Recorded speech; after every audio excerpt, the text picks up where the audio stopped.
Protect yourself from your own thoughts. Now, that is a very powerful quote by a wise philosopher named Rumi, who I truly admire. He's just amazing with his words, and it is so true. I mean, he knew this like thousands of years ago, before science came to realize that our brains are not here to make us happy, but they're here to serve us, right? Because we've evolved to this modern civilization, but our brain, our body, our software, you have it, is created for survival. I mean, really, our evolved ancestors, you know, they were living in these African savannas that were very dangerous worlds. So they had a lot of threats, wild animals or like other tribes or crazy weather, and they needed their brain to survive. So the people that were able to solve problems, like let's say if you saw a stick on the floor, right? The person who said, that might be a snake, I'm not gonna go there, they survived because they were anxious and worried. The person said, oh, that's a stick, and they walked on the stick, they got bitten, it was actually a snake,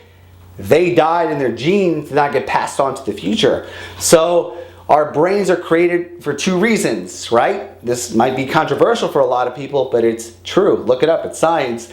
It's actually to survive and replicate, right? So it's basically to survive this crazy world we live in and always look for danger and solve problems, and to pass on our genes to the next generation, aka find someone, have sex, and have babies, okay? But I think that obviously we're made more than for sex and survival. Obviously we're really here for a greater purpose.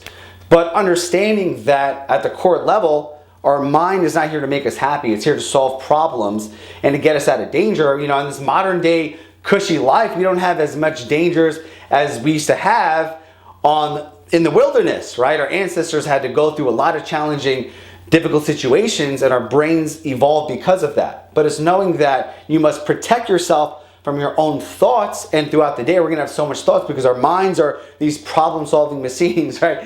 Who can we find to have sex, and how can we survive this crazy world? But we don't have the dangers, or right now we have monogamous relationships. You don't have to think about having sex with random people anymore.